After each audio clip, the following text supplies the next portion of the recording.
ويطهركم تطهيرا. صدق الله مولانا العظيم وبلغنا رسوله النبي الكريم ونحن على ذلك لمن الشاهدين والشاكرين والحمد لله رب العالمين. مبارکباد کے لائق ہیں تمام سادات اکرام جنہوں نے آج بہترین محفل کا انعقاد کیا، اور بالخصوص ہمارے سید فیضان شاہ صاحب جن کے نیو گھر کا افتتاح ہے. اللہ تبارک و تعالی حضور علیہ الصلوۃ والسلام کا صدقہ اور اہل بیت اطہار کا صدقہ اس گھر کو ان کے لیے مبارک فرمائے، اور اللہ تبارک و تعالی ہم سب پر سادات کے صدقے رحمتیں اور برکتیں نازل فرمائے. بالکل مختصر انشاءاللہ 12 بج گئے اور 12:11 پہ انشاءاللہ 11ویں والے کی نسبت سے 12 منٹ 12:26 ایک نسبت اور بھی ہے، پھر آگے اور بھی نسبتیں ہیں. چلے شاہ جی حکم کر رہے ہیں تو میں انشاءاللہ کوشش کرتا ہوں کہ تھوڑی سی زیادہ گفتگو میں آپ کے سامنے عرض کروں.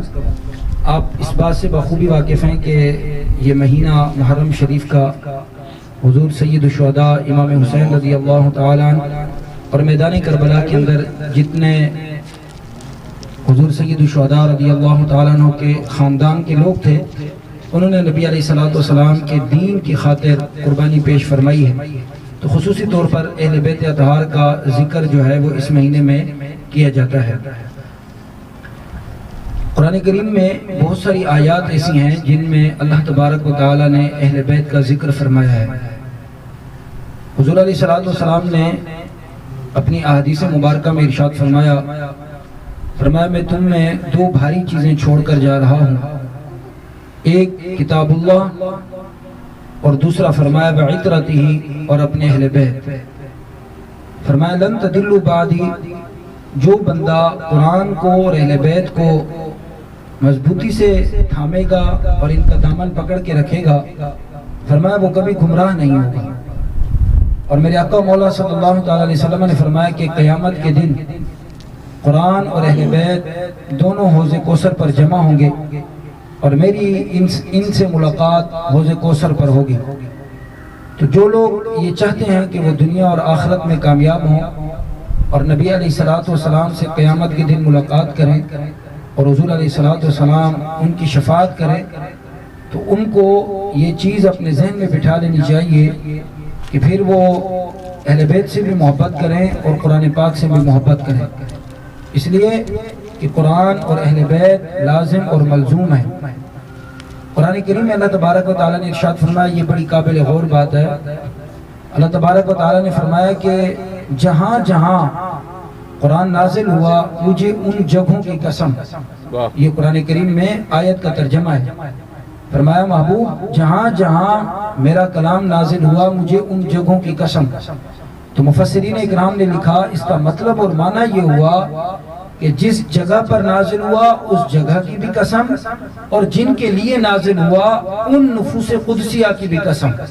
تو مطلب یہ ہوا کہ جو آیات صحابہ کے بارے میں نازل ہوئی ان کی قسم، اور جو آیات مبارکہ بالخصوص اہل بیت کے لیے نازل ہوئی ان اہل بیت کی قسم.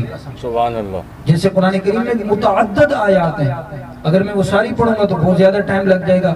میں صرف پڑھ دیتا ہوں، ترجمہ آپ پڑھ لینا. جیسے قرآن کریم میں اللہ تبارک و تعالیٰ نے اہل بیت کے لیے فرمایا وَيُطْعِمُونَ الطَّعَامَ عَلَى حُبِّهِ مِسْكِينًا وَيَتِيمًا وَأَسِيرًا. سبحان اللہ کہہ دیں. پھر ایک آیت ہے اللہ تبارک و تعالیٰ فرماتا ہے وَاعْتَصِمُوا بِحَبْلِ اللَّهِ جَمِيعًا وَلَا تَفَرَّقُوا. اب آپ سوچ رہے ہوں گے کہ یار اس آیت میں اہل بیت کا ذکر کہاں ہے؟ تو قرآن کریم میں اللہ تبارک و تعالیٰ نے فرمایا کہ اے لوگو اللہ کی رسی کو مضبوطی سے پکڑ لو اور فرقوں میں مت بٹو. بہت سارے مفسرین اکرام نے اس کی تفسیر بیان کی ہے، لیکن ہمارے نزدیک تو وہ تفسیر سب سے اعلیٰ ہے جو خاندان اہل بیت بیان کریں. امام جعفر صادق رضی اللہ تعالیٰ عنہ فرماتے ہیں کہ اللہ کی رسی سے مراد اہل بیت ہیں. جو یہ چاہتا ہے کہ وہ دنیا اور آخرت میں کامیاب ہو جائے تو وہ اہل بیت کا دامن مضبوطی سے پکڑے. فرمایا جو اہل بیت کا دامن مضبوطی سے پکڑتا ہے اس کی دنیا بھی سنور جاتی ہے اور آخرت بھی سنور جاتی ہے. اسی طریقے سے اللہ تبارک و تعالیٰ نے قرآن کریم میں ارشاد فرمایا قُلْ لَا أَسْأَلُكُمْ عَلَيْهِ أَجْرًا إِلَّا الْمَوَدَّةَ فِي الْقُرْبَى. واہ واہ فرمایا اس پر اگر ہم کلام کریں تو میرے خیال میں بہت طویل کلام ہو سکتا ہے. فرمایا کہ اے محبوب آپ اپنے غلاموں سے اور آپ اپنے ماننے والوں سے اور آپ اپنا